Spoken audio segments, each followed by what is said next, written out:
Hello, you have hopefully done the quiz by now and you are in part 2 of this week's chemistry lesson, which I'm having to split over 2 videos. So in this session, we're going to focus on how do we measure the rates of a chemical reaction. Last week we looked at how we do it experimentally, and today we're going to actually see how we make some calculations. So here we go. Just a reminder, here our 3 methods, our 3 investigative methods. This first one we use if a solid is being produced during the course of the reaction as a product and it makes the solution go cloudy, like we saw with sodium thiosulfate reacting with an acid. The gas syringe, that's used if a gas is being produced during the course of a reaction and you want to measure how much gas is produced, perhaps every 10 seconds over the course of the reaction. And method 3 we looked at was how the mass of the solid in the reaction is decreasing over the course of the reaction. So you're measuring the mass lost of the reactant as it gets turned into a product. Now, obviously at the beginning, while there's lots of calcium carbonate, it's going to happen very, very quickly. But then as the calcium carbonate or the limestone chips is becoming less and less, there's less chance of the hydrochloric acid colliding with the calcium carbonate, and therefore the reaction starts to slow down until eventually the balance scale will stop. It's not going to 0 because there's still acid in there, there's still products in there, but it's going to stop because there is no more calcium carbonate to react with. Just note, they sometimes ask in exams, why do they put a cotton wool at the top? It's not to stop the carbon dioxide from escaping that is produced in the reaction, but it's simply to stop any acid from spraying out. Okay, so from these experiments we collect some data, and using that data, how do we measure the rate of the reaction? Now we measure it in 2 ways. We can decide whether we are focusing on the reactant mass decreasing, like we saw in the on the balance scale with the calcium carbonate. And this is the formula, the mass of the reactant lost over time. Nice easy one to remember, because it's mass, it's grams over time. Time is always measured in seconds, really important, not minutes, so you have to convert if they give it to you in minutes. And therefore the units for rate is grams per second. And if you forget about what is the units in the exam, look at your equation. It's grams divided by seconds, mass lost over time. Okay, nice easy one. We then have, if for example, we're looking at how much product, so if we're collecting the hydrogen gas during the course of the reaction, we're looking at the product rather than the reactant. So it's product gained divided by time. Again, measured in grams per second.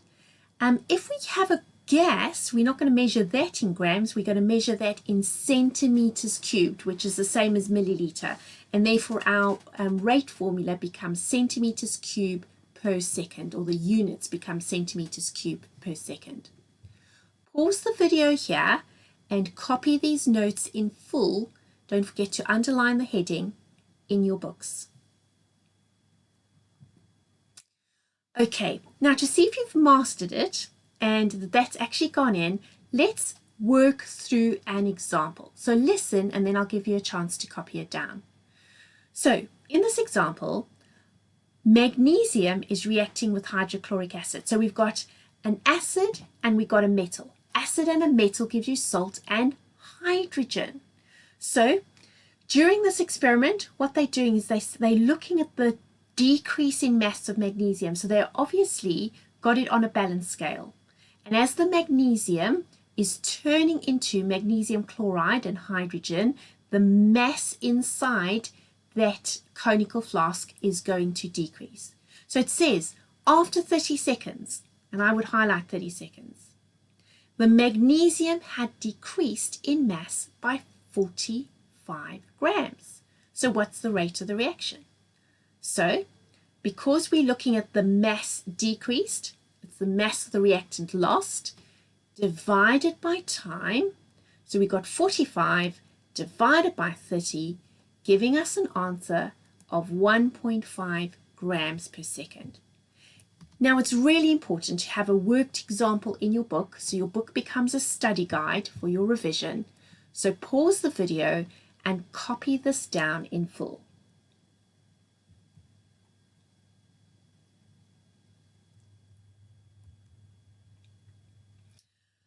Okay, right, so I've been doing a lot of the work now. It's time for you to do some work.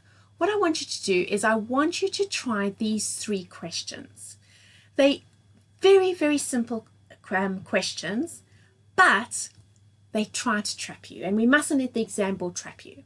Sometimes they can be a little bit sneaky, and rather than giving you the mass in grams, they give you the mass in kilograms. But we know the rate's got to be in grams per second. So how do we convert kilograms into grams? That's right. We multiply it by 1,000. And then there's a question where they've given the time in minutes rather than in seconds. Of course you know how to do it. You know that there are 60 seconds in a minute. So you take however many minutes they say and you multiply it by 60 so that your answer can be in grams per second. So work this out, write out the question, show all your working please. Really important, don't take shortcuts.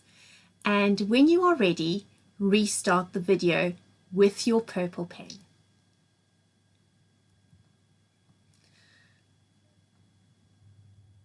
Good job.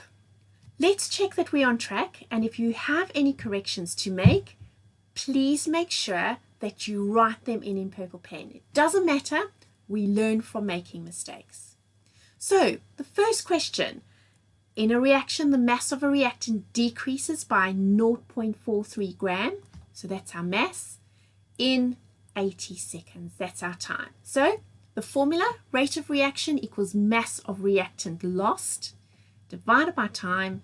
So you substitute in 0.43 divided by 80, giving you an answer of 0.53 grams per second. Well done.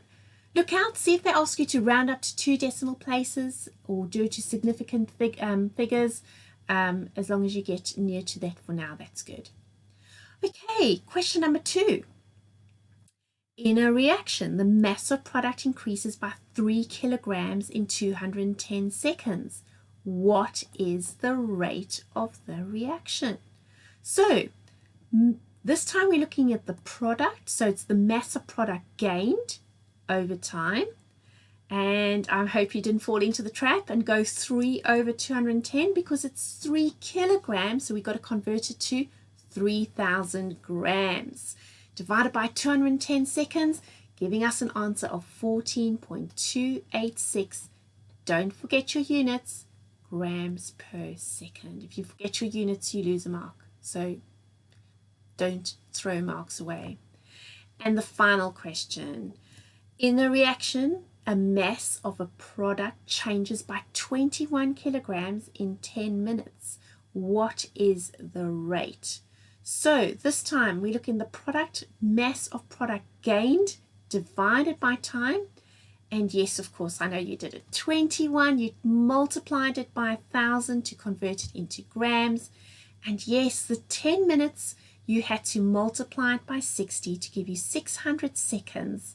So it's 21,000 divided by 600 equals 35 grams per second. Okay, well done. I hope you got that. If you made any mistakes, I'm sure you won't make them again. Good job. What I want you to do is now move on to part 2. Find the link and we'll carry on.